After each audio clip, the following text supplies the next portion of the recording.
I'm Garrick Wildspeaker's non-binary sock puppet, Ralph. And I'm your Zendikar, is it wizard who loves large men, Kaza, royal chub chaser. Oh, gee, oh, that's that's a good one. You come up with that one on the spot. That's good. That was not come up with on the spot. That was hours of research, a lot of R&D for that one. Right, right. Yeah, we have dedicated departments to make our opening jokes. Of course. Obviously, Jazz's one deserves a raise, and mine should be Yes. fired. I do. We put in a lot of work. My team is, hard at work looking up the best juicy memes. Well, welcome to the Partner Commanders podcast. I am your host, Ralph. Hi. I mean, we already introduced ourselves, but welcome back Yes, for episode 3. three. Third time's a charm. Yeah, if the first two failed, this will get you. For sure. Yeah, absolutely. And today's topic is all about the flavor. Mmm. Flavor Gotta love that flavor. Flav. What do you love about flavor? Um, I just love I love Magic Card's potential to tell a story. Sometimes it's not all about, what the rules text are, what they do in interaction, what effects they have. Sometimes it all is designed so that it tells a specific tale, and that's what really kind of drew me in as a player starting out. And sometimes just the art of the cards, you know, touches a little Yeah, place in my soul. for sure. Like I think that's great that as a game there's a sense of story to it. As Sometimes the threadbare story as is it is. questionable. Yeah, as sometimes well most of the time the story is a little the lore is a little weak, but Or you know hard to what? They're find. trying. They're trying. Or I Yeah, mean, I'd like to think that they're trying. we have Where web we stories back, so that's a plus. I still haven't Oh read yeah. them, but yeah, I just really enjoy the story of magic. I like the idea, the basic premise of it. yeah. And I love that it becomes apparent more within the cards early on with like the first few sets and stuff. It was kind of vague, but then it really got found its groove, and then it kind of faltered down again, and then it kind of picked up back up again. And I'm hopeful that we're back into a slight renaissance of digging back into the story. Yeah, for sure. I'm definitely seeing that a lot more with the recent sets and cards and the return of the web stories. I'm really relieved that they've moved on beyond purchased novels. The stories should be free, and it seems like they're actually really paying attention to what the fans want in terms of lore. It's still early days in this change, so we'll see how it goes. But yeah, today Jazz and I are going to talk about 10 cards that we personally love, either for their lore, their aesthetic, or just their overall flavor in general. It's very nebulous, and this is just kind of more to talk about the things about Magic we love that aren't just, the card mechanics specifically. Yeah, some of the choices that I have are based purely off of like the art. Oh, If same. it looks just amazing. Yeah. There are some artists within the Magic team that just deserve praise. I mean, all of them do. All of them are great, but Not there's just all of some that them. that's true. That's true. But let's not get into that No. tonight. Let's just talk about what we love. Yeah. No turfs on Gruul turf. Okay, so this is I don't know if this is like my number one, but it is going to be in the first one that I'm going to talk about just because when we gave ourselves the assignment of a flavorful card, this is like the first one to pop in my mind because it's just like I love this card when it came out. And the card that I picked is Totally Lost. Hey, this was one of my close picks as well. I love this card so freaking much. And specifically, it has to be the Gatecrash one. I love that they reprinted it in War of the Spark, but for real, it's the Gatecrash one that with the art of Fibblethip just like ugh, like I don't even like that's the sound that I'm making or that I imagine Fibblethip is making in this crowd where he's just like ugh, like uncomfortable, very like just totally lost. If you're unaware, Totally Lost is a blue instant that costs 4 and blue, and it reads put target non-land permanent on top of its owner's library. The art of it features this homunculus, this one-eyed creature among a crowded street, and he just looks very uncomfortable. He looks very, well, obviously lost because the card is totally lost. And then the flavor text of the card is Fibblethip had always hated crowds. It's just so funny. It's great. And then I guess they kind of made it even better, slightly made it better in the War of the Spark reprint because the art features Fibblethip, the little homunculus, on top of a monument. Like how he got there, we don't know, but it kind of just rings true with this idea of being totally lost. I think Sybilthip's journey from meme to like a legendary creature on a printed card is like absolutely like a a 100-star rating from me. It's perfect. Yeah, Yeah. when this card first came out, I I remember specifically cracking it open during the pre-release and thought it was hilarious. It kind of helped me win that pre-release because Oh yeah, no. Totally it's a Lost good is form of a removal. yeah, Totally Lost is like a staple in limited in the sets that it's in. Right. Yeah. So I just and the art is so great. It was crafted by David Palumbo. He's the artist for the original Gatecrash art, and yeah, that's my favorite. What's your first favorite? So the first one that I'm going to talk about is from the set Eldritch Moon, and it's a double-sided card. So the first side is Tangleclaw Werewolf. It is a four mana 2/4 werewolf horror, and Tangleclaw Werewolf can block an additional creature each combat, and you pay 7 mana and you transform him. There's flavor text on him, which quotes a recently printed commander from Commander Legends, who is Halana Kessig Trapper, which reads, "What has long, flesh-rending claws and enormous bone-crushing teeth?" And the flavor text continues when the card flips over, and it flips into a Fibrous Entangler, which is an Eldrazi werewolf with vigilance. Fibrous Entangler must be blocked if able, and can block an additional creature each combat, and has 4 power, 6 toughness. And it finishes the Halanas quote, "Because to be honest, I couldn't tell you." And the art for this is the primary reason that it is my favorite. Fibrous Entangler looks like it is straight out of John Carpenter's The Thing, and one it is Yes. 100% my jam. The Eldrazi werewolves were some of my favorite things to come out of that block for Magic, and it just combines my two favorite things, Gothic horror and cosmic horror.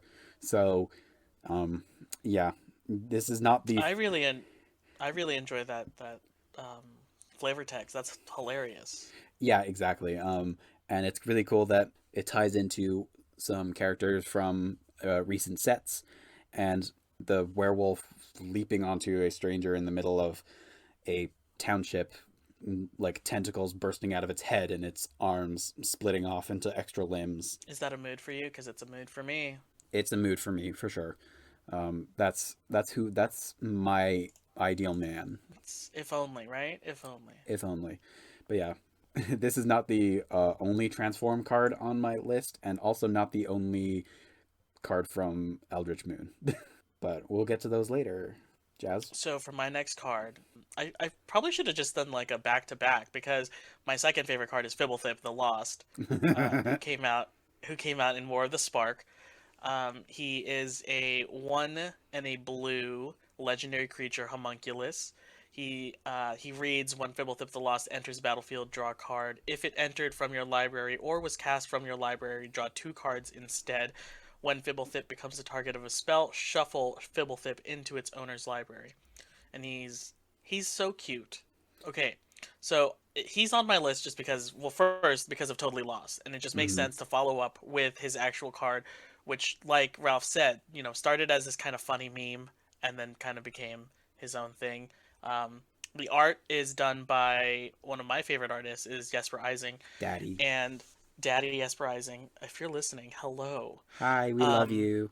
and the art for it is great because it's this homunculus again completely lost among a horde of zombies, and he's just completely like his namesake card is he's just lost, and he's just showing up where he's not supposed to be showing up, and it's Hmm. great.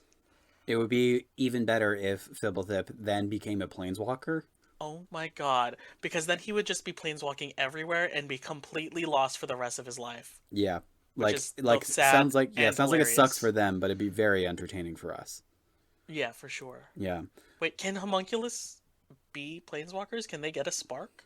Well, I mean, we used to think that uh, constructed creatures like that are not natural cannot get a spark, but sure, fucking Calyx in Theros Beyond Death got a spark ignited, and he was a created Nyxborn by Clothis. So That's true. all rules are Yeah. off the I table. think the rules just feel like if you want it badly enough, then it just happens. Yeah, if Wizards wants something badly enough to happen, they'll just bend the rules of the world that they already previously established. Well, then, let this be our petition to get Fibblethip to become a planeswalker. Yeah, if they did A that, then I'll forgive them for most of the other things they've done. a mono blue planeswalker where his ult is he just it. I don't even know what his ult would be, but he I feel like would he just would be like shift hilarious. control between player and player. Oh, that'd be hilarious. Yeah. See? That'd be flavorful. Just like blinking to other people's boards, not knowing what exactly he's doing there. Yeah. We'll return to this Fibblethip Planeswalker Yeah. theory in a later point, maybe if we want to design some cards. All right. What's your next card? So my next favorite card is it's an oldie, and that is Werebear. So Werebear is a Werebear? Yep, Werebear is a 2 mana druid bear, and it has 1 power, 1 toughness. Its abilities read tap, add 1 green to your mana pool, and it has threshold, and Werebear gets +3/+3 as long as you have 7 or more cards in your graveyard. And but the peak of this card is its flavor text, which reads, "He exercises his right to bear arms." I hate this so much. Why would you do this to me? But it's just so good. It's so good. Ugh. I I I I have no words. A werebear? A werebear. Why are his arms so skinny? I don't know, but like, well, I think because it's immediate, it's in the process of transforming into a bear. From a werewolf? No, from a regular person. It's a werebear transforms into a bear. Okay. You know, just looking at this is actually a really good mana producer. Yeah, no, I actually think this card has it's in some decks in 60 card formats that I can think of.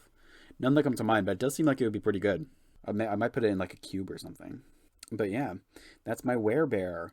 So then my next card is, if you haven't realized this about me yet in these previous two episodes, you will just come to know that I kind of go for the lowest hanging fruit of jokes and of memery and I feel like I've I'm already established with werebear that we have no sense of dignity. yeah. So with that being said, my card is Armada Worm from from Return to Ravnica. Um, if you know what I'm talking about, you know what I'm talking about. If you know, you know. But Uh, I don't know. oh my god, I'm okay. Just let me link you to this photo. Oh man, where do I even begin with this card? I have a. Um, Oh, oh. That so children is what we call phallic. Armada Worm is two generic, two green, and two white, altogether a six converted mana cost for a 5/5 worm with trample. And when Armada Worm enters the battlefield, put a 5/5 green worm creature token with trample onto the battlefield. It came out in Return to Ravnica, and its flavor text is "No one in the conclave acts alone." So that's cool. That's great and all. You get two worms for six, two 5/5 tramplers for 6 mana. Um, the reason I chose this is because the art done by a Vulcan Baga. I don't know if I'm pronouncing that properly, but um, the man drew a penis, or the woman, or the person. The person drew a penis. It's a penis. Yeah, it looks like a very fancy bad dragon dildo. It and it is bursting from the ground, shooting people out of the way in its wake, and it's a penis. Anyways, yeah, as you can see, I have zero taste, but for one, it's Armada Worm. Hit me Mm-hmm. up if you know what I mean. Man, what is stopping you from looking like this? What do you got going next? Okay, so my next card that I want to talk about is Bag of Holding. So, Bag of Holding is a 1 mana artifact, and whenever you discard a card, exile that card from your graveyard. You can pay 2 and tap it, draw a card, then discard a card, so you just get to loot with that. But if you pay 4 and tap it and sacrifice Bag of Holding, you return all cards exiled with Bag of Holding to their owner's hand. And the art depicts a very, very overstuffed side satchel. You can see a dinosaur's head in there, a bow, a crossbow, a pickaxe. It is chock full of many different things, and anybody who plays Dungeons and Dragons knows that a bag of holding is an absolute staple for any adventuring party. So when this Yeah, card was, yeah, this is major nerd reference. It yes, is, and exactly, I love that. yeah. So both Jazz and I are huge Dungeons and Dragons nerds. So bag of holding is personally one of my favorite items in Dungeons and Dragons, and also I really love the way this card has been designed. I think the mechanics reflect the way that a bag of holding works. I You know, mean, I personally prefer a handy haversack, but you know, to each your own. listen, when you're broke and level 2, a bag of holding will do just fine. Ooh, or even a portable hole. My party has a portable hold at the minute. It is so much fun. Like I'm like Anyways, continue with your bag of holding. okay, so I mean, or you can talk about your hole. It's, it's up to you. listen, any hole is portable if you're brave enough. I mean, I've got legs. So, yeah, Bag of Holding is actually in my Subira Tolzidi Caravaner deck because this kind of card really does well with discard strategies. Not only is it really fun and flavorful, it's actually pretty competent when it comes to the right deck strategies. And the flavor text reads, "There's no prepared like over prepared." What's your next Me. card? So this is we went from or from my list, we went from memes into like perversion, and now we are in literally what arguably one of the most beautiful pieces of work that I've seen on a card. It is one of my favorites. I would like totally get this tattooed on my body if I found a good enough artist that could do it justice. It is Gift of Orzova. Oh, Um, yes. it it's so freaking good. So this card came out back in Gatecrash. The artist is Johannes Voss, who is probably by like hands down one of my favorite artists in Magic. Yeah, His he's a really left a mark lot on the art of the a game. lot of like his art is just so freaking good, and some of my favorite cards too. Gift of Orzova is one colorless and two black white hybrid mana for an enchantment aura, and it reads Enchant creature. Enchanted creature gets +1/+1 and has flying and lifelink. The flavor text reads Remember by whose gift you ascend, Milana, Orzov Prelate.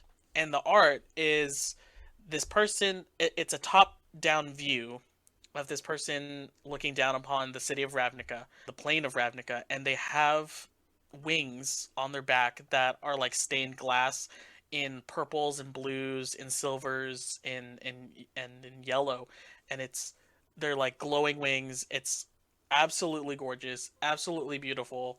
It's Yeah, it's incredible. breathtaking. I love this art so freaking much. Yeah, I wish I had it on a playmat, to be honest. Same, Yeah, like big same. yeah. Oh, it's so pretty to look at. Mm-hmm. It makes me happy. Yeah, sometimes it's not just memes. Sometimes they're just cards that genuinely make you happy. This is a pretty freaking card. The Mm-hmm. art is gorgeous. Absolutely.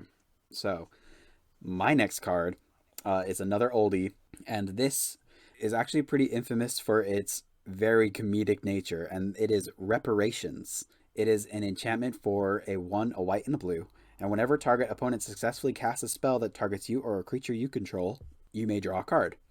So, that on itself is a pretty run of the mill type of enchantment. It's card draw in white and blue. It's no big deal. But the flavor text reads, "Sorry I burned down your village. Here's some gold."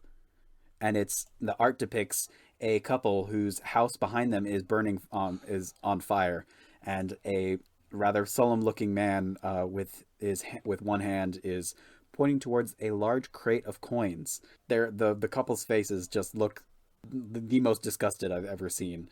Like it is like I am disgusted.jpg, and it is the fucking funniest card because their expressions, the guy's expression, and "sorry I burned down your village. Here's some gold" line just absolutely kills me. It's Can just we talk about how in this card the couple that is depicted here are kind of being coded as POC, and the person offering gold is white. looks pretty white to me. Yep, and it's called reparations. So That's hilarious. yeah.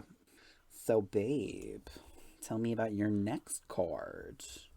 So mine is actually also an Azorius card, and is also a converted mana cost of 3.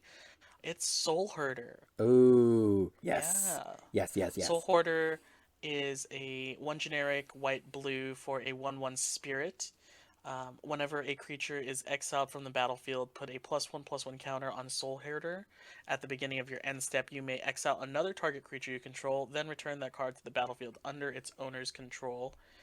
This card was released in Modern Horizons, and the flavor text reads, "It watches over every absence." Now, the reason I chose this card is because it was done by another one of my favorite artists in Magic, and that's Seb McKinnon. Um, Seb. it's such a freaking gorgeous card. It's both haunting and beautiful and creepy and amazing. Yeah, that's like his whole Um, brand for his art. yeah, it's so freaking good. Mm-hmm. Um, and I know we were not we're not choosing cards based off of their power or their like playability, but this card is really freaking good too. Like its Yeah. abilities, super good in Blink decks. Um, but the art itself, if I can just gush, is it depicts this lanky, bony, long-limbed spirit who is just gigantic. Because if you, in the scale of it, you see tiny little humans running away from it. It is crossing a horizon and kind of pulling apart the fabric of reality so that it's shifting the clouds of um, dawn into a dark night, in a dark starry night. It There's like this sense of hope in it, but then also a sense of despair, which is like super on brand for Seb McKinnon. It's oddly very conflicting in its moods, and it's just beautiful. I love this art so much. I could gush on and on about this. It's great. Oh God. Yeah, no. And recently, Wizards announced a Secret Lair Seb McKinnon series, which has like gotten everybody excited because the all the new arts for classic commander cards are absolutely stunning. I think a lot of people are really excited about the one for Damnation, which is also absolutely like freaky and it's giving me big Hieronymus Bosch vibes. Like I love it. Yes. Yes, that's stunning. Yes, that's happening. Yes. Yes, yes, yes, yes. So, Okay. What do you got going up next? in the similar vein of cards that are both haunting and beautiful, I want to talk about it is not technically one card, but it is two. And this is Brazella, Voice of Oh my, Nightmares. oh my God, this was gonna be on my list. I was like so Oh close my to putting god. this on my list. Yes, yes, yes. Okay, so Brazella, Voice of Nightmares is a melded creature, which is made from Gisela, the Broken Blade, and Bruna, the Fading Light. So those are two angel horror creatures from Eldritch Moon, and if they're both on the battlefield at the same time, they fuse together and become Brazella. So Brazella is a legendary creature Eldrazi angel. She has flying, first strike, vigilance, and lifelink, and your opponents can't cast spells with converted mana cost 3 or less. And she has 9 power and 10 toughness. So this is an absolute beast of a card. Beast. Very difficult to get out, as you need to get two legendary angel creatures onto the battlefield. But the art is like one of the most terrifying pieces of work that I've ever seen. The art was made by Clint Kearley, and it shows a an angel. However, this angel has two heads, one for each sister, and there are sets of wings wrapped and coated in sinew and flesh, and there are separate arms that rejoin together and then branch out to make more arms. There's tentacles bursting out of their chest, and there's tinier arms that looks like one of them is hugging the other from behind, and like trying to like tear at the other's chest cavity, and it's like absolutely terrifying. But honestly, one of the most like haunting parts about this card is the flavor text, which is upon discovering I what had love become. the. Go ahead. Sorry, I just love the flavor text of this. This is why the reason I would have chosen it was for the flavor text. Yeah, upon discovering what had become of her sisters, Sigarda could only weep, and that is like absolute. That tells a huge story, just in It's heart like wrenching. yeah, just in those few words. Like it lets you know that these two characters are sisters, that they have become corrupted and completely transformed into something, and that their sister has witnessed this Sigarda, and it has completely broken her, which I think is a big part of the flavor of Eldritch Moon, which is Emrakul's influence tainting everything that it touches. This card, I think about this card on the daily, and I actually really want to make a mono white Bruna the Fading Light commander deck. Jazz, what's your next card? Just to change the tone a bit from the dark and sullen of two sisters melding into an eldritch horror, I present to you and for the review of our audience, Fodder Cannon. Oh my god, I came across this one as well. I thought it was really It's funny. so freaking good. I had this card in my Nin Steel and Sack deck when like in its first iterations until I realized that it's not like super optimal to play, but it was super fun and flavorful. Fodder Cannon is a artifact for 4 mana. It originally came out in Urz's Destiny. Its ability is you can pay 4, tap it, sacrifice a creature. Fodder Cannon deals 4 damage to target creature. Pretty basic, not that great, not amazing, but its glory and its claim to fame comes from its flavor text, which reads: Step 1, find your cousin. Step 2, get your cousin in the cannon. Step 3, find another cousin. It's And then if you look at the art, it's just people loading in goblins into this cannon. We're assuming that they're being launched out of said cannons into other creatures. It's hilarious. The art was done by Christopher Moeller, and I have to just tip my hat to whoever came up with such brilliant writing. It's succinct, it is gets to the point. We love it. And I appreciate crass humor like this. Yeah, as somebody with a very large amount of cousins, this is very, very funny. All right, what's next? What do you got? Okay, so my next card is also on the comedic side of things, and that is Eliminate the Competition. Eliminate the Competition is a 5 mana sorcery from Kaladesh, and as an additional cost to eliminate the competition, sacrifice X creatures, and you can destroy X target creatures. But the best thing about this card is the art, and it depicts a pair of hands. One hand is grasping somebody's wrist, and the other hand is stabbing down through their own hand into the person's hand. So it's like, oh, they went in for like a handshake, but it's like, oh, psych, I'm stabbing you. And it just looks, it's the most ridiculous. Like, whose plan was this? Like, did you think you had thought of something brilliant when you decided to stab your competitor through your own hand? Because, sweetie, I don't think that's the big brain move that you think it is. The flavor text reads: Open hostilities are strictly forbidden at the Inventor's Fair, but accidents still happen. I don't understand how this could have been an accident. That knife looks like it's being plunged through two sets of limbs very deliberately. And um, Yeah, I, that's why accidents in this sense is in quotations. yeah, I know. But, like, come on, man. This, like, there's no subtlety here. All right, babe, what's your next chord? So moving on to, I like how this is just transitioning very well. Like this is not planned, this is not scripted, Wait, but it's I not also scripted? chose. It's not scripted. This is all real, honey. All real all the time. I'm not here to make friends. I'm here to be real. So moving on from one black card into my black card would be Blood Artist, Ooh. which is I mean, everyone knows Blood Artist. If you're, well, not, I guess not everyone, but most people know Blood Artist because it is a staple in Aristocrats decks. But if you don't know, Blood Artist is 1 and a black for a 0/1 vampire. His card reads, whenever Blood Artist or another creature dies, target player loses 1 life and you gain 1 life. And the flavor text of it reads, great art can never be created without great suffering. Funnily enough, this is another Johannes Voss art, and it Mm. depicts a vampire painting what looks like a dying woman using blood. I mean, he's a blood artist. I chose this card. As much as I do love the art, obviously it's a Johannes Voss. I chose the card based off of the flavor text. The great art can never be created without great suffering, and as a suffering artist, this rings true very closely to my heart. Um, I think a lot of artists can kind of. All art is suffering. That's why it's called painting.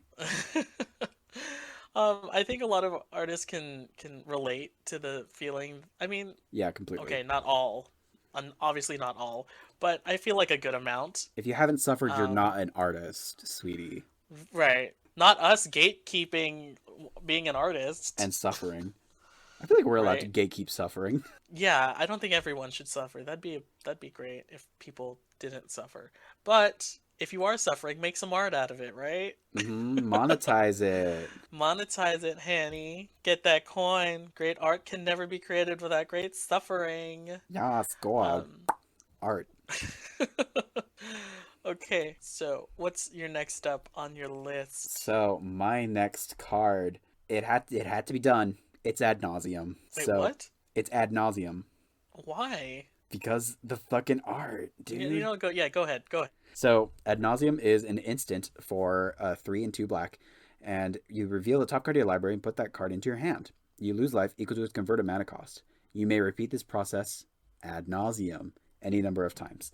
And the flavor text reads, when the task spilled over into undeath, he stopped calling it his life's work. And it depicts a person crouched over a very, very large pile of pages, papers, inscriptions. Their eyes are hollowed, and there is an implant on the clamp on top of their head. Yeah, it's a very disgusting piece of artwork. I guess the implication is their hands have been completely worn away by the amount of work that they've had to do, and now all that's left are shriveled stumps where there's just little paintbrushes strapped to his elbows, and you can see like his ribs and his shoulder muscles through holes in his skin on his back because he's been bent over for so long. And like there's a very specific story called "The People of the Pit" by Abraham Merritt, which immediately makes me think of this piece of art, and it's just like the horror of the obsession of a repetitive task, completely do it over and over and over again, is a very haunting and enrapturing piece of art. Yeah, this basically is like It's also depicting gross. working a minimum wage job. Yeah, pretty much. But yeah, that's ad nauseum. It's infamous as one of the kind of more disturbing pieces of card art, but that's kind of the kind of thing that I am drawn towards as a freaky horror individual as myself. As we have all seen now with Bracella. Yeah, and it's not the last of it. Anyways, here's Ad Nauseum. Plays guitar. Well, moving on, I will introduce my next flavorful card. It's actually a set of cards, not just Oh, one card. oh, you cheated. Um, did I? I don't think it does. I don't think it counts I will be the because judge of that. technically it's only one card. I chose the Kamigawa Panoramic Lands. Oh, oh, oh. I can't remember what those look So, like. well, they're basically lands. One of my favorites are the islands, but what makes them so appealing is that if you place them side by side to one another, it creates a panoramic image. They all connect, and it's not just like the islands, but like the mountains, the swamps, the plains, they all do it. and I think I don't know why this hasn't been done multiple times with like multiple sets. I don't know why it was only just on Kamigawa. I could be wrong here. Like it could have happened again in other sets, but for sure it happened in Kamigawa, and it's really beautiful the way that they all just kind of line up with one another to create this one image. I do like putting it into some of my commander decks and then just kind of like bragging about it, or not really bragging about it, but just kind of pointing it out like, look, my lands create one whole image. And they're probably like one of my favorite lands in Magic outside of the full art lands that we get from like Zendikar or Amonkhet or even like the unsets. Oh yeah, these are so cool. Honestly, they need to bring these back, but with borderless lands, like Right? full art lands. Wouldn't that be fucking incredible? I would Yeah, love that. that's what they should do for Secret Layers. Make it like $15, and you can get full art basics that are panoramas. God, you're just like saying all the right things to me, babe.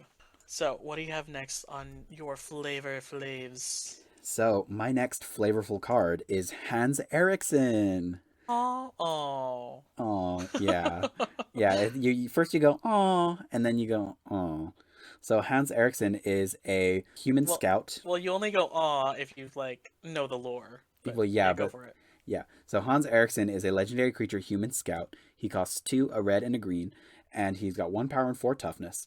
When Hans Eriksson attacks, reveal the top card of your library. If it's a creature card, put it onto the battlefield tapped and attacking defending player or a planeswalker they control. Otherwise, put that card into your hand. When you put a creature card onto the battlefield this way, it fights Hans Eriksson. So, just on the surface, it sounds like he brings something big and scary into play, but he also has to fight it. And if you aren't familiar with who Hans Eriksson is in the lore of Magic the Gathering, that's all you would think of it. However, Hans Eriksson is the brother of another character named Safi Eriksdotter. And she famously got killed by the Lurgoyf, which is a creature way back from Tempest or something. The flavor text on Hans Eriksson reads, "Nothing could ruin such a fine day, Safi." But in the background of the art, you can see a large shadow approaching the pair of siblings, and Safi looks terrified, but Hans is distracted, sniffing a pretty little flower. And if you read the flavor text on the original Lurgoyf card, it reads, "Ach, Hans, run! It's the Lurgoyf." Ever since then, it's become a bit of a ongoing story. When Safi Eriksdotter was printed, it told another bit of the story where she is the one who gets killed by this Lurgoyf. Yeah. I'd also like to point out that Hans Eriksson is a actual giant teddy bear of a man. Oh, he's Very, a hottie. he very much resembles Seth Saffron Olive from MTG Goldfish, so that's pretty cool. There's a lot of layers to this, and the more entrenched you are with the lore of Magic the Gathering, the more the story unfolds of Hans Eriksson and his unfortunate sister. Yeah, that's why like my initial reaction was like, "Oh," because you think of the art when I Yeah, hear Hans Eriksson, I think of the initial art, but then the secondary is when you yeah, and it's realize like, oh, the story. yeah. And also, if we're ever at a table and you come up to me and you've got Safi Eriksdotter and Hans Eriksson as partner commanders, I would absolutely let you play that. Ooh, I should build that. That sounds fun. Yeah, doesn't it? I've already brought this up before, but it's another Johannes Voss piece of art because Yes. because why not? I'm a total fanboy. It's on Sarah's Wings. Ooh, Um, yes. from Dominaria. It was first released. It is a uncommon legendary enchantment aura for 3 and a white. It reads enchant creature. Enchanted creature is legendary. Yes, legendary queen. Gets +1/+1 and has flying, vigilance, and lifelink. And the flavor text reads the spirit of Sarah raised Brindry high and commanded her to keep the balance. Song of All, Canto 524.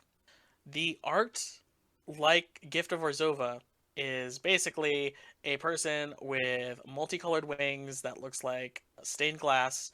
But the art is just gorgeous. It's this silhouette of this warrior with two swords, and their wings are expanding out. There is a cathedral behind them, and it portrayed from a low angle, so it has this sense of greatness and wonder and being legendary.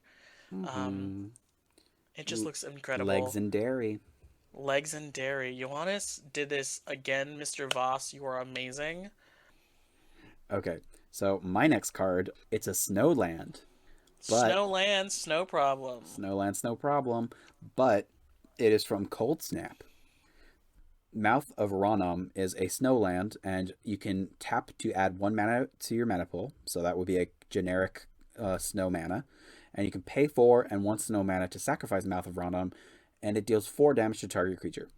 So that's not the reason that this is one of my favorite lands. The art is, it just captures one of the most like core feelings of, like, if you've ever read At the Mountains of Madness, this is exactly what I imagine it to look like.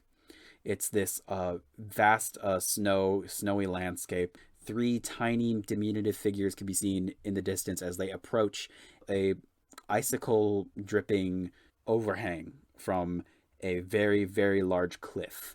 And you can see broken bits of the icicles jutting out from the ground. The figures look tiny and insignificant against a incredibly, almost impossibly large structure. I mean, like I've already talked about John Carpenter's The Thing, but this also echoes that sentiment about that feeling of isolation and cold. But the artist is Darren Bader. I personally haven't come across his name a whole lot, but props to you for bringing this scene to life, because it's just a snowland to some people, but it means a lot to me. It's one of my favorite art pieces of art on a card. To talk about my last card on my list. So we did a little funny, we did a little sad, we did a little dark, we did a little beautiful pieces of art. The one that I will close off on is one of my favorite cards from M15. It's Hot Soup. Hot soup. It's Hot Yes. Soup. It's hot The soup. fl- the flavor of this soup is chef's kiss. Is Amazing. it potato and leek? Is it tomato soup? Is it It's um any soup. It's hot soup. It's any soup its you want. It's flavor not gazpacho, its but it's a flavor hot is soup. hot. It's hot. So, Hot Soup is an artifact equipment for 1. It reads, equipped creature can't be blocked, and whenever equipped creature is dealt damage, destroy it. And has a equip cost of 3. Its flavor text reads, coming through! The art of it shows a goblin holding a large cauldron of soup, kind of charging through a battlefield as people are kind of trying to make way for this hot soup. Um, so, if you didn't know the background of this card, for M15, Wizards kind of looked out towards other game designers and kind of released a bunch of other cards that were designed by people that design other games. There was that one assassin that was designed by the makers of like World of Warcraft, but Hot Soup was designed by James Ernest, and he is the owner and lead designer for Cheap Ass Games. And it's interesting because they take these people who may or may not be super familiar with the game or the realm of Magic, but they kind of input their own thoughts and ideas of how game design should work and their perspective. And so when this came out, I loved it immediately. It has a really cool ability, giving things unblockable is great, and the only thing stopping it is being dealt damage. So I enjoy this a lot for multiple reasons, from the production of the card to the art of it to the flavor text of coming through. It's really good. Yeah, no, I should have known that this was going to be the last card on your list. You've been raving about it for weeks. Oh, and the art for the card is by David Palumbo. I believe I talked about another one of his cards earlier. I think it was Totally Lost, was it? Hmm. Or was it? Yeah. That's funny. So Like both of those card arts are something comedic, and I feel like maybe that might be his kind of niche in the community. yeah, I don't know too much about you, David, but But your art is great amazing. job. But great job. You're great if you're listening. I don't know if you are. Anyways, like you want to close us out, Ralph? I will, and I'm gonna close this out with something not remotely funny, but 100% on brand for me, and that is Thing in the Ice. So, Thing in the Ice is a 2 mana horror. It has 0 power and 4 We toughness got it. with Defender. Listen, the Thing in the Ice enters the battlefield with 4 ice counters on it. Whenever you cast an instant or sorcery spell, you remove an ice counter on it, and if it has none, you transform it, and it transforms into Awakened Horror. So, Awakened Horror, when it transforms, you return all non horror creatures to their owner's hands. And it has 7 power and 8 toughness. So, this is like, this is the thing, right? Like, I think this is like the third card I've talked about that I've referenced John Carpenter's The Thing in, but it's my favorite movie, so like obviously that would influence my card choices. But yeah, flavor text on Awoken Horror reads, "It serves as evidence of the ancient power of the deep, a reminder that the sea is the only thing worthy of reverence." And this came out in Ravnica Elite, no, not bleh, in Shadows over Innistrad. Well, my favorite movie is Bring It On, so I don't know how that relates to any of my choices of cards. Um, I mean, obviously, your favorite Bring It On card in Magic the Gathering is Combat Celebrant. Anyways, continue on with your Eldritch Horror and your John Carpenter references. Yeah, listen, yeah, Jazz is a fanboy of these artists. I'm a John Carpenter fanboy. So, the artist who created the two pieces to accompany this series is Svetlin Villanov. It's also a Kraken, which is one of my favorite creature types for obvious reasons if you couldn't figure it out. The side thing in the ice shows a large galley ship pulling along this huge chunk of iceberg, and you can see the vague shape of something hunched over inside it. And so obviously this is the frozen creature, and the mechanically it's going to thaw out. And the Awoken Horror side of it, you could see the huge Kraken with its shell and claws just bursting out of the ice and completely destroying all of the ships around it. And yeah, I just love my giant sea monsters. I love my cosmic horror. And yeah, that's my last favorite card. So the funny thing, like looking over our cards and just like we didn't have the stipulation of it having to be a good card, just a flavorful card that we enjoy. Oh yeah, not at all. But I'd say a lot, like a good amount of the cards that we chose are actually pretty good cards to put in a deck. Yeah, quite a few of these with the right build are very much EDH playable. Hmm. But yeah, we just wanted to talk about some of our favorite pet cards that maybe like we wouldn't get a chance to talk about otherwise.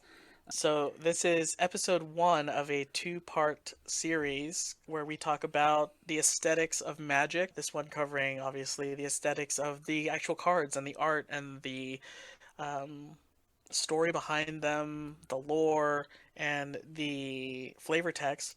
Our next episode is going to be covering the aesthetics of like the actual physicality of your decks, from sleeves to playmats to all the accessories that go with Magic. Yeah, but also including like talking about maybe foiling, the different kinds of foils, and maybe if you're doing a Pringle tribal deck, you could fill your deck with foils, and maybe like the extended arts, the alternate frames, the showcase frames, like all of that. Like I think deserves to be talked about. So we will definitely be covering that in the next episode. But thank you for listening. Remember to keep it spicy, keep it flavorful. Yeah, tune in next time and for our next episode for this series. Until then, you can catch us on Twitter at the Partner Pod, and our individual Twitters. I'm at Jazzworth. And I am at Ralph Does Magic. If you are listening to us on YouTube, please feel free to like and subscribe to our channel. We post episodes every Tuesday for the foreseeable future. We're still early in our process, so that is not likely to change, but it is very much possible. But yeah, tune in next time. We love you. Bye! Bye.